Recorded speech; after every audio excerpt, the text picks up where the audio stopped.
In this video, I will be providing you with some information about how you can support an existing hip rafter that might not have any supporting walls underneath it, something where you can't brace it off of a wall, and the only option you're going to have will be to either use the ceiling joist or add some supporting beams to it. And of course, there's always the plan of removing that section of the roof and rebuilding it also, but that's not what most of us want to do. So let's go ahead and start with our first plan, and this is probably the easiest one here, and that would simply be to add a few support braces like this one here, and something to where you could attach it to the top of a ceiling joist and then have some type of a support underneath and a support next to it, to where you could attach it to everything and it isn't going to fall apart.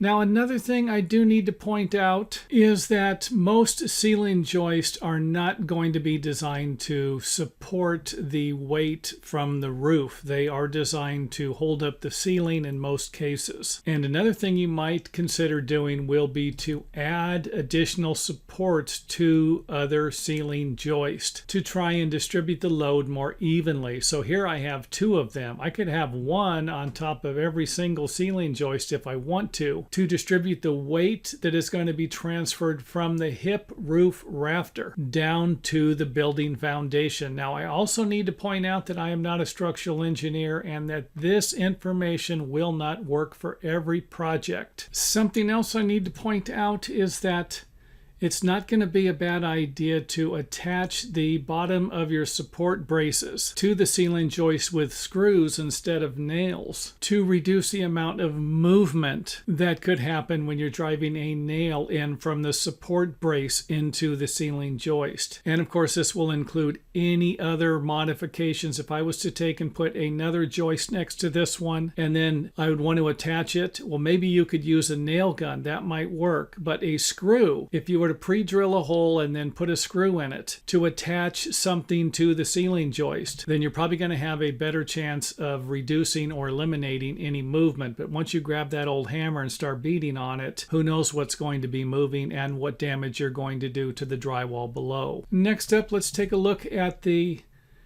bottom here. We can see that the block here is not fully supported by the ceiling joist, and to remedy that situation, all you would need to do would be to add another joist. So I'm not saying that you need to, but I am suggesting that something like this will provide you with a little more strength and help distribute the weight away from the individual ceiling joist by creating something a little stronger here. And if you think you're going to need a little more strength, then why not install a larger piece of lumber? For example, here we have a 4x6 and a 6x6. And this might be useful, especially if you're going to try and raise a section of the hip roof a little bit. Now, I wouldn't get carried away with trying to raise a damaged hip roof rafter that has been sagging for 20, 30, or even 50 years, because you might not be able to straighten it up. And your main focus then will be to simply add some additional support to prevent the roof from eventually collapsing. And don't even bother emailing me any pictures saying, hey, can I fix this one? Can I fix that one? Is this one too bad? I really won't be able to answer those questions.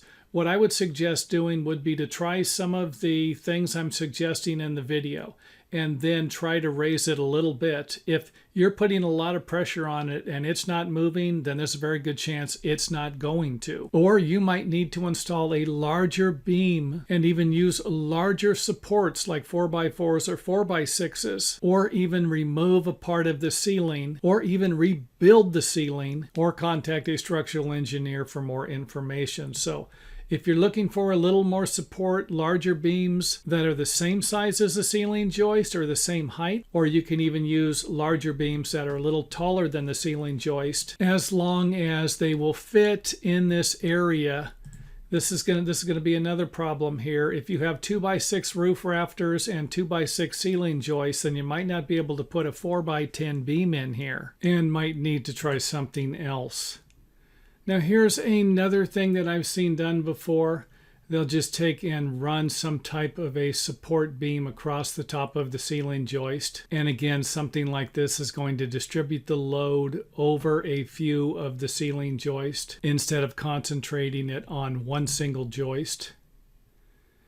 Now here we have like a 4x6 sitting on top of 6 individual joists, and the weight should be transferring down through here to the beam and then through the joist down to the walls to the building foundation. So this might not be a bad idea as a way to redistribute the load to a few other of the framing components. And of course, you can always use a longer beam or a smaller beam depending upon what you're working with. But again, this load here is transferring the weight from the hip to the ceiling joist, and that might not always provide you with the best type of repair. Another suggestion would be to run a beam parallel to the hip rafter and not directly under it. And the reason for this would be so that you could attach it to the hip rafter, because there's no way you're going to be able to get this thing to sit on top of the wall frame. And again, I'm just throwing this out there. You might want it to sit directly underneath the hip and have the load transfer from the framing support directly on top of the beam, where it's not doing that here.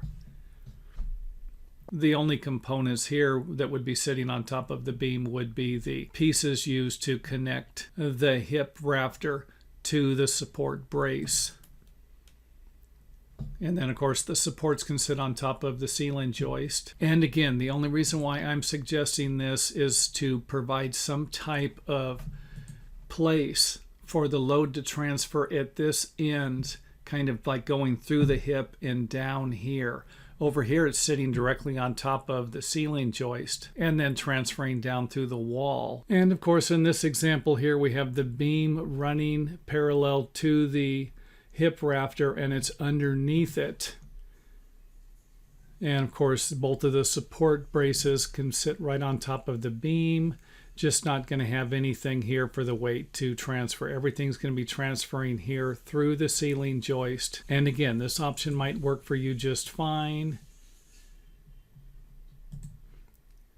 And something else I kind of thought of, you could always strap this to the hip rafter, maybe put a strap in here or connect it somehow, put some type of a connector in here to help transfer the load down, to use the hip to transfer the load. I just don't know how good of an idea that's going to be, because it would be best if you were transferring the load from the beam to another beam here. So this actually might work best out of everything that we've looked at, to where we're going to have a support beam that sits on top of the walls and it's not going to be affecting the ceiling joist, along with a beam that's going to be sitting on top of this beam and another beam to carry the load a little more efficiently. So in this one here, we have the end of the beam sitting on top of the wall, sitting on top of the joist, that of course is sitting on top of the wall.